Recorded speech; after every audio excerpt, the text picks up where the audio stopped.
सुर्खियों में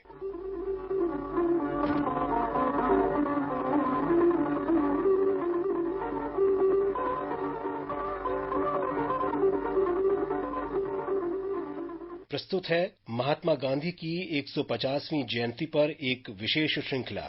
आज का विषय है वर्तमान वैश्विक परिदृश्य में गांधी जी के अहिंसा के सिद्धांत की प्रासंगिकता।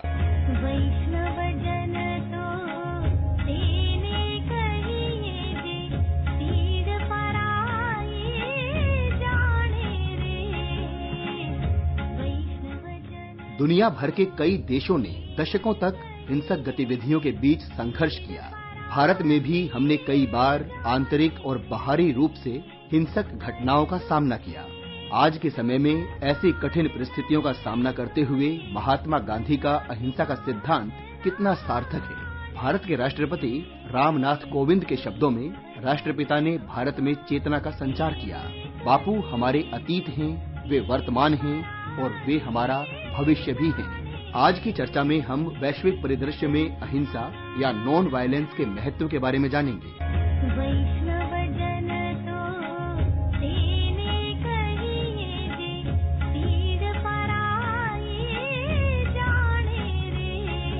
इस चर्चा में प्रतिभागी हैं राजनीतिक चिंतक प्रोफेसर हिमांशु राय और पत्रकार रवि पराशर।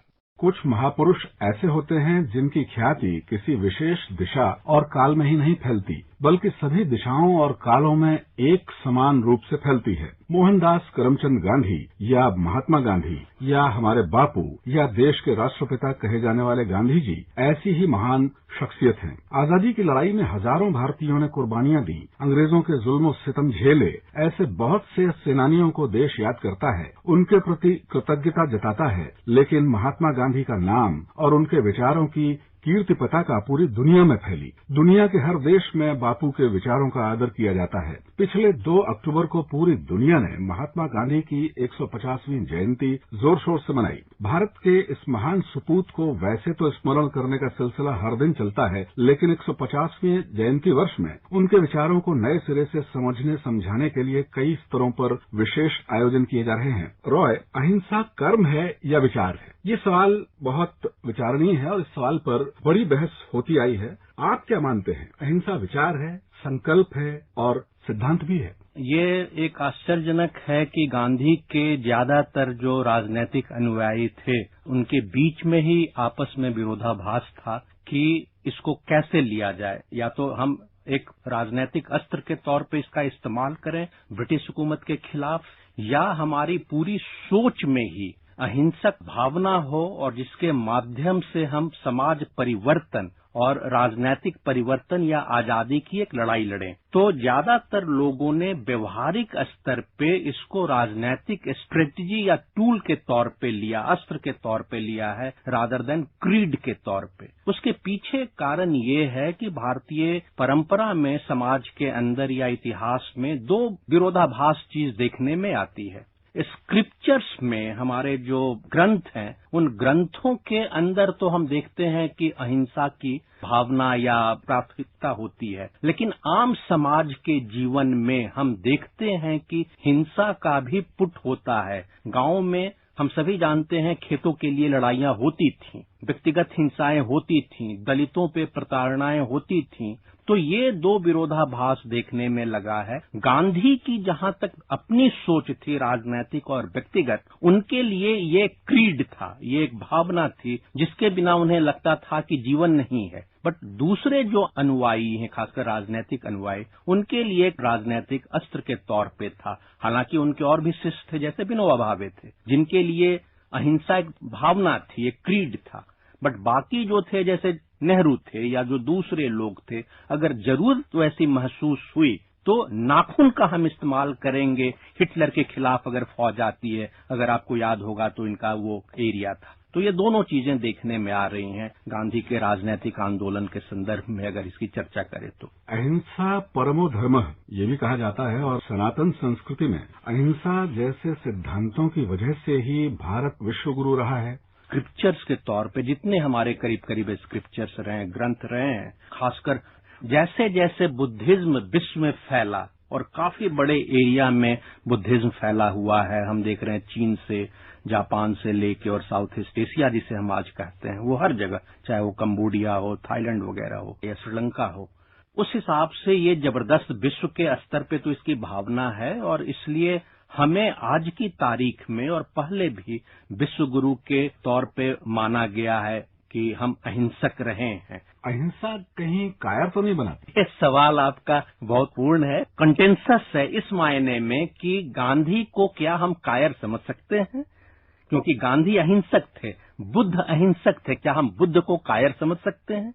क्या हम जैन को कायर समझ सकते हैं? लेकिन दूसरी तरफ हम देख रहे हैं कि सिखिज्म के अंदर जब परंपरा है, जो 10वें सिख गुरु हुए और जब ऐसी जरूरत हुई तो हमने आर्म्स उठाए। तो गांधी भी कहते हैं कि कायरता के बजाय हम आर्म्स उठाना प्रेफर करेंगे। तो आपके सवाल का उत्तर इसमें है कि अहिंसा कायरता नहीं सिखाती है हमें, लेकिन टॉलरेंस सिखाती है दूसरे के विचारों के प्रति, और अगर जरूरत हुई, वैसा समस्या आया तो हम अस्त्र उठाने को तैयार हैं। हिमांशु जी, अहिंसा विचार है तो क्या सामाजिक व्यवहार जीवन पद्धतियों के हिसाब से इस विचार को अपनाने में कोई दिक्कत हो सकती है? मसलन कोई मांसाहारी है तो क्या वो अहिंसा का पुजारी नहीं हो सकता? ये बहुत व्यवहारिक सवाल है। ये हकीकत है कि भारत की काफी बड़ी आबादी मछली खाती है, खासकर जो कोस्टल एरिया है।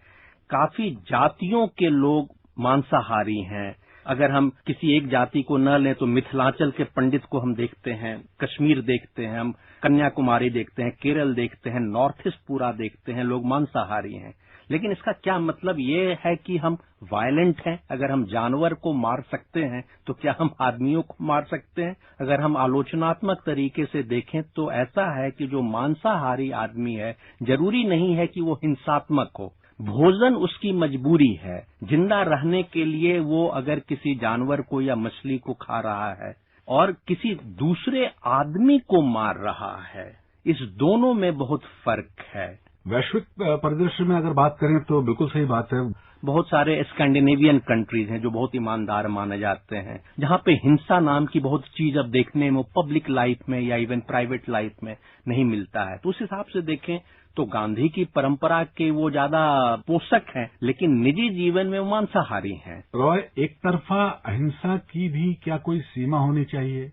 क्या अहिंसा का विचार सामाजिक जीवन में, राजनीतिक जीवन में दो तरफा विचार हो सकता है? अब देश में नक्सली हिंसा का दायरा हालांकि सिकुड़ा है, लेकिन नक्सली हिंसा जारी है। अगर वो लोग गोलियां चला रहे हैं सैनिकों पर, आम आदमियों पर, तो क्या इसका जवाब अहिंसक तरीके से दिया जा सकता है? नहीं, मुझे नहीं लगता है। जब आतंकवाद या जहां हिंसा, एक संगठन अगर हिंसा के तौर पे राजसत्ता के खिलाफ लड़ाई लड़ रहा है तो ये बहुत लाजमी हो जाता है सरकार के लिए या प्रशासन या राजसत्ता के लिए कि उसका हिंसात्मक तरीके से ही जवाब देगा।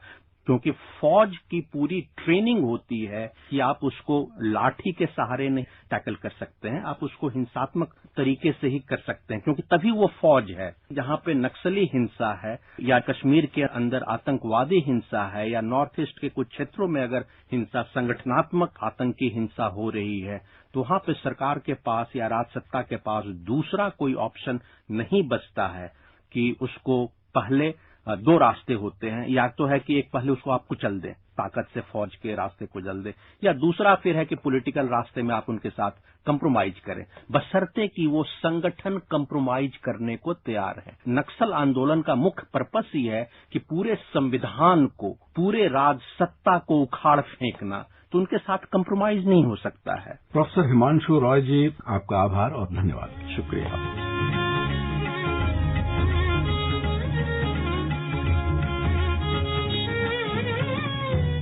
अभी आप सुन रहे थे महात्मा गांधी की 150वीं जयंती पर एक विशेष श्रृंखला। आज का विषय था वर्तमान वैश्विक परिदृश्य में गांधी जी के अहिंसा के सिद्धांत की प्रासंगिकता। ये कार्यक्रम आकाशवाणी के समाचार सेवा प्रभाग द्वारा प्रस्तुत किया गया। इसे आप हमारे mobile app news on AIR पर भी सुन सकते हैं। इस कार्यक्रम के संबंध में अपनी प्रतिक्रिया आप हमें ईमेल कर सकते हैं। पता है AIRNSDTalks@gmail.com। ये कार्यक्रम फिर से सुनने के लिए लॉग ऑन करें हमारी वेबसाइट newsonair.com।